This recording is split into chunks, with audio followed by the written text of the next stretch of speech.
Around as Climbing the Pocket Network presents Jason and the boys talking everything Minnesota Vikings.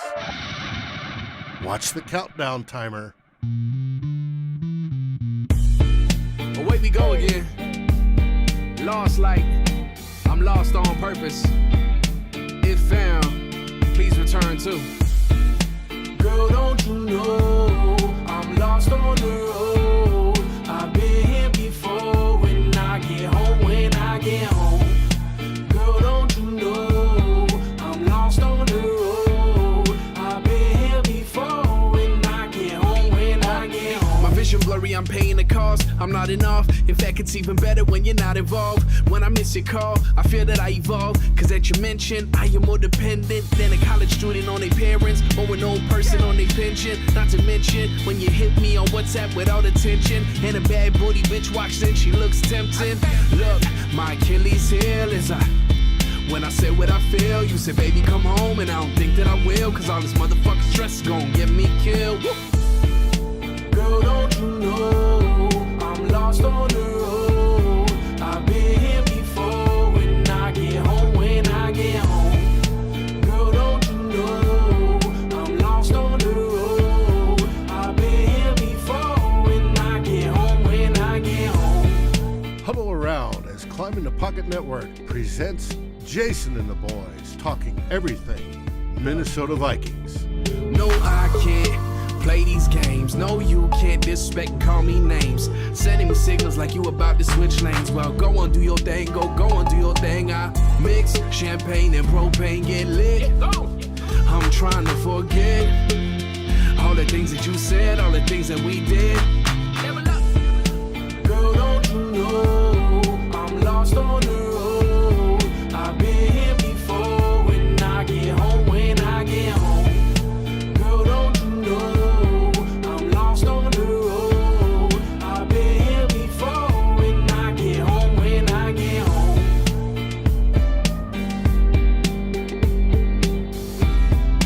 watch the breakdown. And I get home when I get home. You just gonna act like we normal now. Good luck. Don't you try to call me with that bullshit, telling me you're sorry. You act too quick. That's somebody else's problem now. You're somebody else's problem now. Don't you try to call me with that bullshit, telling me you're sorry. You act too quick. That's somebody else's problem now. You're somebody else's problem now.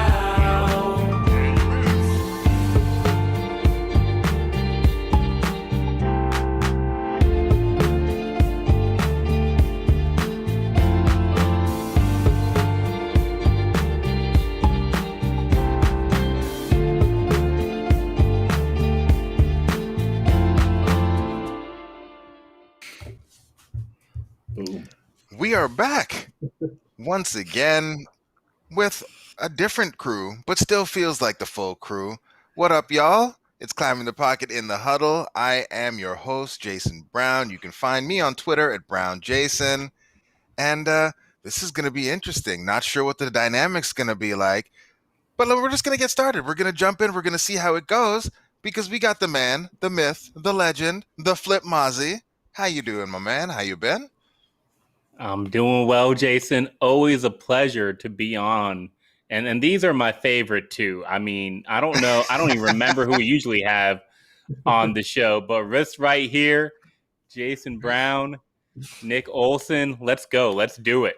I mean, I'm worried, though. I'm worried. Is there going to be too much agreement on this show? And, next up, back from a hiatus, we got the man, the most wholesome person on all of Vikings Twitter, but apparently also Vikings Discord, and apparently also Vikings Reddit. Just the low-key I got all your social man media about all channels things covered, man. Vikings. We're on YouTube now, Twitter, of course.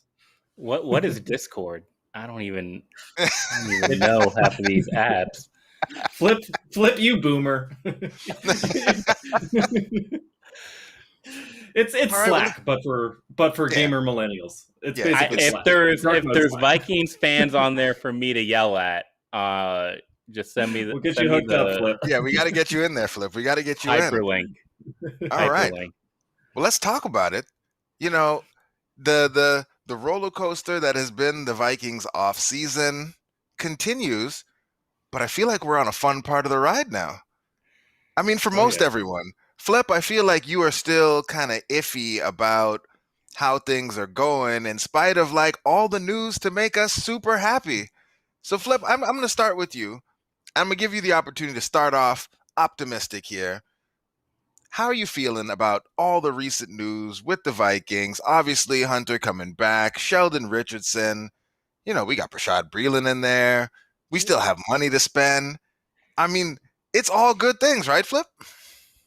Yeah, we got Westworld in the comments. We got Jeffrey in the comments. See, lately Jason has been trying to telegraph whether I'm supposed to be happy or sad about these things. If I'm a Vikings fan right now, especially after the last few weeks, I think it's time to get that vaccination shot, get that jab, and buy some tickets to at least one more game. I got 2 game tickets. I might be looking for a third because this team looks ready. This team is built in Mike Zimmer's image. They have all the personnel, all the talent he could ever ask for. And they're all coming back wanting to play for the dude, for him, for Andre Patterson. So this is a great defense on paper. This is an offense that was top 10 in efficiency last year. And, fans are back in the stadium now. So 2021 is a time to go see the Vikings. There is definitely excitement. There's definite positivity and optimism in that odd year, like we always do. We optimistic. Flip is back. Nick, talk to me about this contract. Talk to me about what the Vikings were able to do. How did they get things figured out? What did Briz do? And I guess, what are your thoughts on how this structure looks for the team and for Hunter as we move forward the next couple of years? Yeah, man. Like we really need to get going on building Briz that statue because this was a work of genius. When the numbers initially came out, I think a lot of people were like, okay, they gave him maybe they gave him an extra $5 million, and then they also gave him an extra $18 million the next day or something because it was announced. Rappaport announced that Hunter would be getting an additional $5.6 million as a signing bonus in 2021, and then next year he'd be getting an $18 million roster bonus. And folks weren't sure exactly how the money played out. Turns out none of that is new money. It's all just shuffling around money that's already under his contract. So Hunter's whole issue was like, man, I'm underpaid. Guess what? Underpaid. It's still the same deal. But the way it works out now is $5.6 million in 2021 is going to be paid up, I guess now as a signing bonus. So he doesn't have to wait till, week 17 or whatever to earn all of it. So he gets that now, which is important coming off an injury. You want a little bit more guarantees. And then next year, he gets $18 million on March 15th or whatever the 5th day of the league year will be, assuming the Vikings don't rework his contract before then. What's more likely is I think the Vikings will probably use that deadline as a date by which they figure out what to do with Hunter. Probably, assuming he bounces back and is 100%, I think they'll work on they'll just pay, best case scenario, Hunter bounces back. He's a top 10 edge defender again, 2021. And at that point, they're happy to pay him $20+ million a year, $25 million a year, if that's what it takes. Joey Bosa right now is averaging $27 million a year. So if that's what it takes, I think they would be happy to extend him like that. And I wrote an article in Zone Coverage today. It's very similar to what happened with Adam Thielen. Now, it was back a few years back, but in 2017, Adam Thielen had he's coming off a 900-yard season.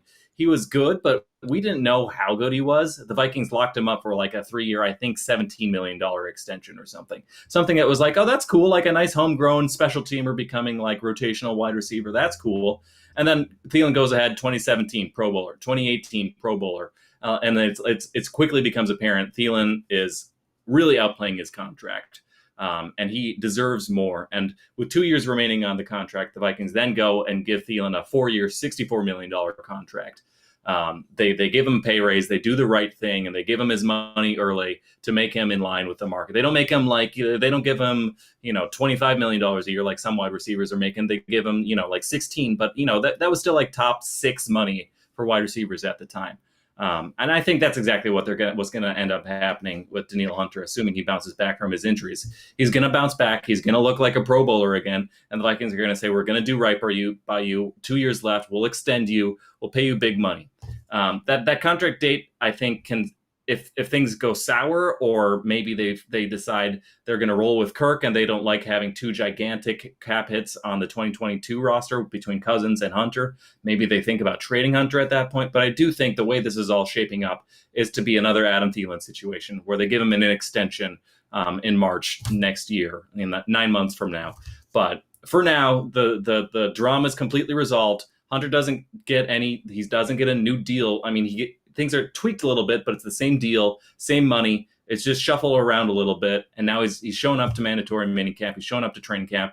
Unlike Aaron Rodgers, he's not holding out. So things are looking rosy. And he's reunited with his old pal Sheldon Richardson too. So I got to say, this is probably, it's the middle of June, but I think today was the best day of Vikings free agency over the entire last 4 months. Like between Hunter and Sheldon Richardson in one day, it's just beautiful. I mean, Nick, you brought up Aaron Rodgers, but like you didn't even really just like drive the point home the way you did on Twitter today. That, the best part of all of this is really that we can now mock the Packers fan without like having that cloud hanging over our head about what's going on with Hunter. Totally. So. Your best player isn't showing up to mandatory minicamp. Oh, I can't sympathize. That must be really hard for you. Yeah, Nick, the audacity to not remember that we also signed Kellen Mond today, QB of the future. That's how great a day it was, Flip. That's how great it was. We did QB of the future sign, and we doesn't even register on the newsfeed. Wow. So Flip, there he is. As we roll this thing along, and Richardson also back, not sure where he's going to play. I guess, what are your thoughts on that signing? Because earlier in the offseason, obviously you had some feelings about this turning into an all Mike Zimmer all the time offseason, with him getting every piece that he wanted on that defense. Richardson seems like a nice almost like a luxury pick based on, kind of what the Vikings already have along the interior defensive line. What were your thoughts about that signing? Obviously, it's great value. Obviously, Richardson has familiarity with the scheme, but what are your thoughts on what that's, spoke to in terms of, what the Vikings philosophy is going to be for the remainder of this offseason and what it means as we get into the next year? Yeah, Richardson is really interesting because that was the big surprise. I mean, Danielle Hunter honestly does not move the needle for me simply because I was never worried about it. They were always going to figure that out. And it was always about the guaranteed money more so than, him, everybody tied to him making those crazy demands to be a top 5, to be the top defensive end paid player in the NFL. And we all knew that was just bargaining piece. We all knew that. It always felt like they were close to an agreement here. They got that done. Richardson is very, very interesting because it happened very quickly. It happened so close to Danielle Hunter that it was almost like they reworked the Hunter contract in a way that would allow them to sign Sheldon Richardson immediately. But the more interesting thing with the timing of waiting on a guy like Sheldon Richardson is I just feel like they went into the May and June rookie practices, the mini camps, and Mike Zimmer and Andre Patterson must not have loved what they saw from their interior defensive line. And, Mike Zimmer's going to bed having nightmares about his defensive line from 2020. Those guys, Armon Watts, Hercules Mataafa, Blake Lynch, it's almost hilarious to think that they've made all those pigs and then they just came in this offseason and just pushed them all down the depth chart. What it does mean is that for the top of the depth chart, really, really exciting to add a player of Sheldon Richardson's caliber. I know that this was done in the same time frame as Rashad Breeland, as Ty Smith. This signing is way far and above, more impactful, more valuable, better than those guys. I mean, Sheldon Richardson is a top 15 interior defensive lineman when rushing the passer. He's been good, not just in 2018 for the Vikings, but on his rookie contract for the Cleveland Browns. He's been great throughout, and he's coming into a system that he already knows. He's coming into an environment with coaches and players that he's already had success with. So to get that at his cap number is fantastic. I honestly think he'll play more snaps when all said and done in 2021. I think he'll outsnap Michael Pierce and be a key cog in this defensive line rotation. Hey, Nick, I want to get you to comment because Sean just asked a question, and it's something that's been floated around and people have been joking about it a bit online. But, Andre Patterson did say, like, our scheme doesn't really require a penetrating three technique to be great. And there's a lot of talk about that earlier in the offseason. Sheldon Richardson seems to be a complete 180 from that line of reasoning. And Patterson tends to be one who seems to be pretty straight up when he's talking to the media. So do you think he was maybe blowing smoke back then, or like Flip said, like they saw what they had and were like, nah, we're not doing this again, and like we got to go and run it back and get a new, maybe better Tom Johnson in here? Yeah, well, I think part of it was blowing smoke. I think they knew all along they needed to get pass rushers. Like, it wasn't a secret. Like it's not necessarily a three technique, but they heavily targeted Carl Olson. They made him an offer. When that didn't pan out, they heavily targeted Trey Hendrickson. When that didn't pan out, they looked at the draft and they highly considered drafting Kwity Paye. They highly considered drafting the not Ojulari, but the other guy. I'm blanking on his name right now. So they were Jalen Phillips. Jalen Phillips. Thank you. They were heavily considering. They clearly went into the offseason thinking like, Danielle Hunter, that's great, but that's not enough. We need more pass rushers. I think the problem is they probably had wanted Sheldon Richardson all along, but they never thought they could get him for third. Thank you, Ted. They never thought they could get him for what? Almost $3 million, three and a half plus incentives. Like, that's an insane steal. Like, Sheldon Richardson's been playing for what? Like 9 figures his entire like he played for the Vikings, I think $8 million or something, and then the Browns was set to he made like maybe $10 million last year. But for him to be this late in the game, sign on for like a backup money, like Stephen Weatherly money, that's insane. He's a starting caliber player. He's still really good, and he's been consistently good everywhere he's been. He's bounced around a little bit, but he's been good. He was good. The Jets, he was good in Seattle, he's good in Minnesota, and then he was good in the Browns the last 2 years. So he's a good player. And I just think Patterson probably knew they needed some pass rush juice, but didn't think he would be lucky enough to get a shiny new toy in Sheldon Richardson for as cheap as they were able to get him. Well, I mean, looking back, the front office, they've spent like $30 million on defense. So why would Patterson think any different? I mean, he is literally the wife. He's Zimmer's wife who gets whatever he wants at this point in time. Like he should ask for a new car, like a Tesla or Maserati, at this rate, because Rick and Briz will find a way to get it under the cap. You gotta love it. Gotta love it. So we have all these new toys. Nick, how are they all gonna fit on the field? Like, what are your thoughts on what this is gonna look like? Can Sheldon rush from the edge? Or is he going to be rushing from the interior? Like, how do you think we're going to get all these pieces, on the field? And then Flip, you did mention something earlier that I want you to kind of respond to when Nick's done, around some of the younger guys being pushed, further down the depth chart, because I also know that was one of the things that you were excited about this season, is like seeing these young guys play, seeing them get out there, seeing them develop. And so I'm interested in your thoughts on kind of the new maybe expectations for the Vikings this season with some veterans and some names coming in versus kind of the excitement that you had of, seeing some players develop over the longer term. Yeah, it's an interesting question in terms of how they all fit together, because you get into a little bit of why does Mike Zimmer scheme his fronts the way he does? And I've seen folks talk about, maybe they'll shift to some tight front looks, or maybe they'll do some bare fronts. And I don't think that'll necessarily happen. I mean, so tight front is basically 3 defensive tackles. You've got one as a 4-eye technique, another on the other side as a 4-eye technique. So just inside the 2 tackles, then you have a head up nose guard, like a zero tech on the center. And that's the essential tight front. It's popularized in college football now because of the spread of the RPO and the overhang defender and what a tight front allows you to do is that conflict defender, the overhang linebacker, outside linebacker, has a little bit more space where he's not necessarily as conflicted in the RPO. So it's kind of a counter to what you see in college offense. The college offenses are also a lot more run heavy. So whereas in the NFL, it's a passing league. So the reason you probably won't see many bare fronts, tight fronts, other fronts where you have like 3 interior defensive linemen on the line is just because you're sacrificing pass rush by not having 2 guys on the true edge.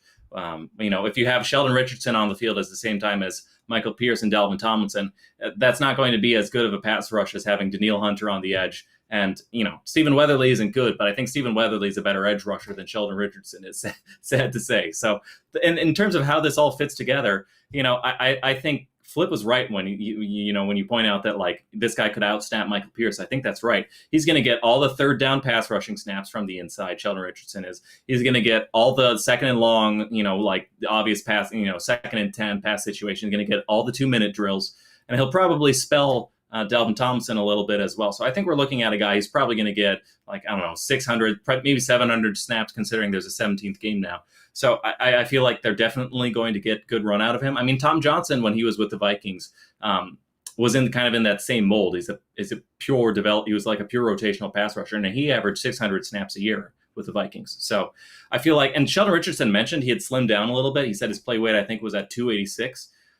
His weights fluctuated all over the place with the Jets. He got as heavy as 330. When he was with the Vikings, I think he was around 300. But now, so he's slimmed down kind of as a pure pass rusher. You want to be slimmed down a little bit so you can shoot into your gap faster and sort of attack, penetrate a little bit quicker. And so I think the fact that he's slimming down, he's like molding into I think he's going to be basically a souped up version of Tom Johnson, which I think is great because now on third downs, you're not just worrying about Danielle Hunter. Now you're worrying about, can we handle Sheldon Richardson one-on-one against a guard? I'm not sure if you want to be overconfident in that. So it really gives some big pass rush juice.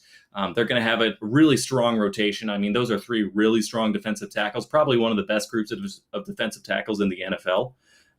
So I think it's a strong rotation. There's strong depth. There's rotational snaps to go around for everybody. I don't really see Sheldon Richardson fitting on the edge just because I don't think he necessarily has like the burst and bend to win around the edge. I think he's more of he's really good on stunts. You can loop him around. He's really quick. He's got heavy hands. He's got like a burst and he's strong. He can bull rush guys really well. So he's not the type of guy you want to leave one-on-one. And also he's just a technician with his hands. He's got a nice rip move, nice jab, a nice swim move. So he's got a lot of different ways he can beat you as a pass rusher. And he's also a stout run defender as well. It's one thing that's interesting about this is he's a good run defender. He was a starting defensive tackle. He played over 1,000 snaps or over 900 snaps for Cleveland last year. And he was a good run defender too. So it's not like that's a weakness of his game, like the way Tom Johnson it was. But I think maybe with him slimming down, the focus is going to be on a rotational pass rusher, while Dalvin Tomlinson, Michael Pierce would be the 2 big run stuffers. And I think by combining them in different fronts, different looks, and getting them all different rotational snaps, it looks like what was kind of a big scary weak point for a while with Shamar Stephen is now like, wow, this is probably the best it's been since the Williams Wall. So I'm really excited. Great. That's great. Oh, is it my turn? My turn to I killed the chat. I monologue too long. I waited, I was waiting for Ted Glover to pipe up, because first of all, Ted, I'm a survivor, man. I'm not getting fired. Like Zimmer, like Kirk Cousins, I'm a survivor no matter what happens this year. Unless we win the Super Bowl, then I might ride off in the sunset. But there's a lot of people saying win now. There's a lot of fans saying Super Bowl or bust. And I don't know if we can disagree with them at this point with, I think it's 8 one-year contracts on the defensive side of the ball, 4 one-year contracts on the offensive side of the ball. We signed one player for a length longer than 1 year. And I think that was Dalvin Tomlinson. And we shortened Danielle Hunter's contract to give him an option right before 2021. So I don't know how you can be optimistic. Yeah, and Anthony Barr. So I don't know how you can be optimistic about 2021 without admitting that it has to be 2021, because 2022, all these guys are out of the building in a year, a free agency year where the cap is set to expand by, I think, something like 25 million. And when you start to eat away at the amount of rollover cap space you have for 2022, which is what these one-year deals do, you start to realize the Vikings only have $15 million in 2022 cap space as we sit here today. And the majority of that is Kirk Cousins with his hefty 2022 cap hit at $45 million. But there is no scenario where the Vikings bomb this year and then are quickly able to rely on young players who got experience in 2021 for the future. That's not what they're doing. They're saying we're playing the vets. And that's a little scary. And there's also no scenario where the Vikings kick ass, win the NFC North, win a playoff game. You know, in that scenario, a lot of these one-year signings are probably proving it on their prove-it years, and they're going to go get big money into 2022 free agency period, money that the Vikings won't be able to afford. So I can say right now that I expect them to have more success in 2021 than they do in 2022. And I'm saying that in June of 2021. We already know that based on how they've structured these contracts. So that's why I say get the jab, get vaccinated, and buy those tickets now and hope that it is this year, because what they're doing is risky. And I don't say risk from to be negative. I say risk because risk can be a positive. The chips are in. It's been incremental, so it hasn't felt like they're all in, but they are definitely limiting flexibility by bringing in all these veterans for just a one-year deal. We're not going to see the young guys, which means we have no idea what 2022 is going to be like. Yeah, Nick, what are your thoughts on that? Are the Vikings quietly going all in? And if so, how do you? What are you betting? You weren't here the last time we talked on it, but like, where are you betting? What's your win total for the Vikings if in fact they are all in? Like, do you think they've done enough where you feel that they are like not just a team that might make the playoffs, but like a favorite in the NFC? I don't know if I'd go that far as like a Super Bowl favorites or anything, but they certainly look right now with Aaron Rodgers holding out. They should be heavy favorites to win the North. I mean, if Rodgers comes back, then I don't know. Maybe they probably take a back seat once more. But if Jordan Love is the starter in Green Bay Week 1, the Vikings have kind of a pretty clear path to the NFC North because Andy Dalton. Matt Nagy says Andy Dalton's the starter Week 1. So as much as we're all excited to see Justin Fields, once he starts, he's going to be a youngster. He's probably not going to hit the ground running because hardly anyone does that. Even Patrick Mahomes had his rookie year. And second, that roster is aging. Like, everybody's scared about the Bears defensive line. Well, Khalil Mack is turning 31. Akeem Hicks is 31. The rest of that whole roster is like geriatric. So I'm not too scared about the Bears. Right? They cut Kyle Fuller, their best corner. They cut both of their starting tackles. Their roster's in a little bit of a mess right now, and it's aging. I don't think the Bears are necessarily going to threaten to win the division. And then the Lions are doing all but actively tanking.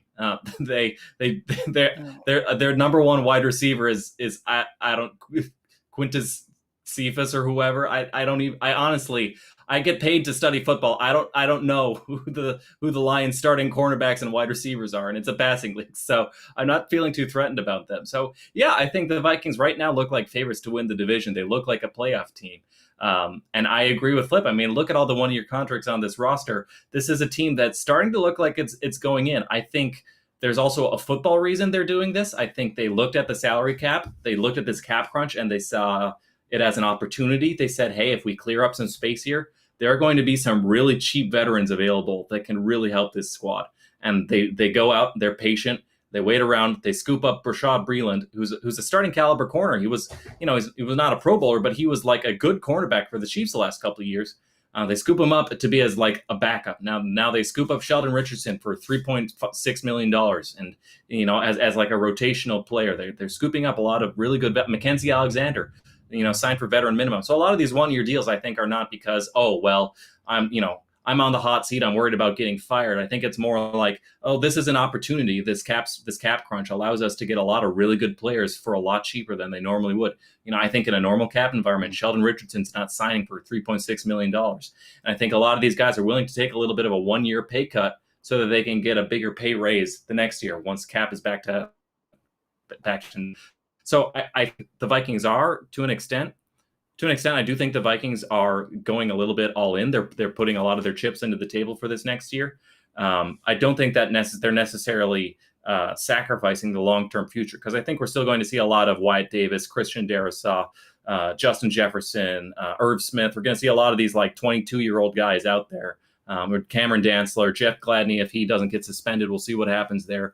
These guys are going to get their snaps, but I do think it'll be interesting to see your boy DJ Wanham here. As for like win total right now, I would probably say they look like a 10-win squad right now. It's still kind of a tough schedule ahead of them, despite the fact that it's a weak division right now. And it's hard to say like they'll be like a 13-win team. It's hard to be that confident in the team right now. Stephen Weatherly is still their starting edge defender. They've got two rookie starters on the offensive line, like who I'm excited about, but they're rookies, so they're probably not going to be that good. Chad Beebe is still the wide receiver 3, the guy they weren't even willing to give like a second round tender. Oh no, the guy they signed for that minimum. Nick, you and Sean done it. Flip up. There we go. Hey, go ahead, Flip. Go ahead. Just stop the sandbagging. I'm like, what is all this for? What is all the excitement over the last week for if they were a 9-win team before and they're a 10-win team now? Every time we talk about contention this offseason, even before these signings, everybody just likes to talk about the weak NFC North. If we think that we need to contend, then stop talking about the NFC North teams, okay? It's bullshit. You want to contend, we need to talk about San Francisco. We need to talk about Seattle, Dallas. We need to talk about Green Bay with or without Aaron Rodgers, okay? If we want to have confidence and really be excited about these teams, if these signings are really as cool as we all think they are, then we need to start talking in context with those teams, not just talking about Quintez Cephas. Nobody cares about him when you're a real contender. So that's where I just get to the point. We're on these 1-year deals. We're clearly trying to take advantage of an opportunity. So we're not going to spend all that money and then not be able to compare ourselves with San Francisco or Seattle. If you're sitting here today and you still don't think we can beat Seattle week 3 home opener after bringing in all the guys we just did, then why even bring those guys in the first place? Okay, shots fired. Whew. All right. Well, let's think to the future just a little bit, because, I mean, we have some guys that it had been rumored for much of the offseason that, there's going to be some extensions done, some young, some old. Flip, I know you've had some feelings about how this is going to go down based on the history of the Vikings. Who's getting some money this offseason? Hunter, that's done. That's taken care of. Who else is on the list to get some more money? Yeah, when you get Adam Schefter to tweet out contract demands, that basically puts you in front of the line for contract extensions. Take note. Dalvin Cook did it. Danielle Hunter did it. So we're on a roll here. I don't know. I mean, if I had my way, I would say let's get the Brian O'Neill extension done, first contract after his rookie deal. He's a low second-round draft pick. Time to reward that guy and project him higher, get ahead of his success for a developing player, a player who's getting better every year. Put that contract extension into place that we were with, like an Eric Kendricks and a Danielle Hunter, make a value extension there. And then you talk about doing Harrison Smith afterwards, if you can also fit him under the cap. Knowing the Minnesota Vikings, the team that has spent $30 million on defense and $3.6 million on offense this year, would I be surprised if it's Harrison Smith, the best chance at getting the first extension? No, I would not be surprised if that happens. Okay, Nick, are you in agreement? Or are we finally going to have something that you and Flip disagree with? Are we cutting Harrison Smith?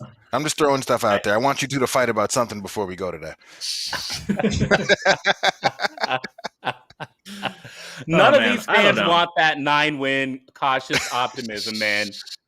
None of them want it.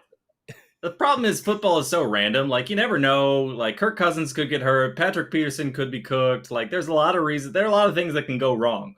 Like, the most talented Vikings team over the last decade, it was probably the 2018 Vikings. And who would have guessed then that, like, John DeFilippo was just a terrible, terrible offensive coordinator? Like, no, we all thought he was a genius. He had just, like, schemed the Eagles to a Super Bowl. So weird. You can wind up with, before long, Jake Long is your starting left tackle. Things get crazy. So in terms of in terms of extensions, I think O'Neal and Smith are both in line. Smith is, yes, he's getting older. And he's probably not quite as good now as he was, say, at his peak in, 2017. But he's still a good safety. He's still Sam Monson at Pro Football Focus ranked him as the second best safety in the NFL heading into next year.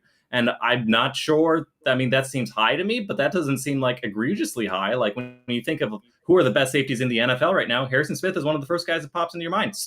He's still really good. So I think he'll probably get a short extension. Probably, say like.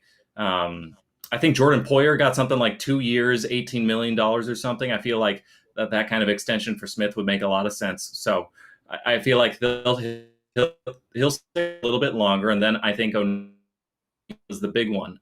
O'Neal is going to make, $15 million to $20 million a year, depending on if they negotiate him as a right tackle or left tackle or however they want to approach that. But yeah, O'Neal is the big one. And I do think O'Neal will get done at some point, but probably not. I mean, they've been busy enough with Hunter, Breland, Richardson, everyone else that there'll probably still be another month or two before they get around to finalizing O'Neal's extension. But that's the big one. All right. Well, we've pretty much gone through all the things. Oh, go ahead, Philip. Referencing 2018 is just wow to me right now because, like, new OC? No? Well, that's the entire point. If you're putting yourselves in, I know, Nick, that you don't believe in ceilings. So if you don't believe in ceilings, your team should not be putting itself in a position where it can only be great for 1 year and you're exposing yourself to something going wrong. Like maybe our OC does suck. If our OC sucks and we have all these guys only for 1 year, 2022 is a wrap. If Justin Jefferson gets injured or Dalvin Cook gets injured and we have all these defenders on 1 year deals, 2022 is a wrap. So like whether you like it or not, there's no way to hedge on 2021 and say, okay, we'll just clean that up for 2022, because in 2022, you're looking at a completely different roster, whether you like it or not, whether something goes wrong in 2021 or not. Okay, fair. Here's my unbridled optimism take. There we go. Let's go. I'm not going to go full homer, but I'll say things that I think the Vikings have arguably the best offensive weapons in the NFL. I think they're right up there with the Chiefs, with the Bucks. I mean, is there a better wide receiver running back combo than Thielen, Jefferson, and Cook? I don't think there is. They've also got Irv Smith, and the depth is a little concerning, but like if you've got four bona fide, legit elite weapons like that, well, maybe Irv isn't elite, but I think Jefferson, Thielen, and Cook all are. That's pretty great. The offensive line, the problem last year was that, like Drew Simeon, Dakota Dozier, it's like one rotten apple spoiled the whole bunch there. But now Dozier and Simeon are not going to be starting. They're going to have Wyatt Davis and Christian Darrisaw, who, yeah, they're rookies, but also like the one thing that Davis can do that we know he can do is he can anchor against like a penetrating three technique. That's something that like Dozier and Simeon could not do. So I feel like the run game, the run blocking might take a step back, but I think the pass protection is going to be good. I think this is going to be a line that can protect Kirk Cousins, and I think this is going to be Kirk Cousins' best supporting cast in a long time. I think a lot comes down to Clint Kubiak, but I feel like there's a good chance he's just his dad, but a little more modernized. I think I was thinking back to this a while ago when Stefanski was thinking about bringing in Gary Kubiak. The first guy he turned to was Clint Kubiak. That was the connection there, was that Stefanski and Clint Kubiak worked together. So I feel like Clint Kubiak is like a Stefanski. He's a young ideas guy. He's getting his chance. It's going to be the same wide zone boot play action offense that opens up a lot of explosive plays through the air and on the ground. But I think this offense is set up to be really, really good. Not just like top 10 good, but like top 3 good. It has the pieces. It has the talent.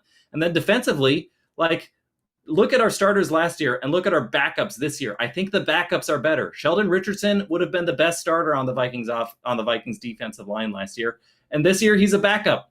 And Brashad Breeland would have been the best starting cornerback on the Vikings roster last year. And this year he's a backup. Like, the thing that like keeps me up at night about the Vikings is like, oh, what about if like somebody gets injured? What if somebody goes down? Well, now like there are still a few guys. They probably can't afford to lose Hunter. They probably can't afford to lose Jefferson. But like if one of their linebackers goes down, if Dalvin Tomlinson goes down, they have really good depth. If Cameron Dantzler gets nicked up, they have Brashad Breeland to step in. That's really good depth. So I feel like there's still some concerns, but I'm not going to say like they're it's Super Bowl or bust. But I do feel like it wouldn't surprise me Nicholas. If they made it to like. Okay, give me a win total. I can easily see them winning 13 games. It wouldn't be my bet, but I can easily see them winning. So there you go. There's my unbridled optimistic take. Where is it? Nick drops the mic. We can end the show. That's it. We're good. It's great to have y'all back. David, come back to us. Where are you at? David, I'm here. Oh, there he is. is. The favorite 3. I don't even remember the other 2 that we get on the show usually.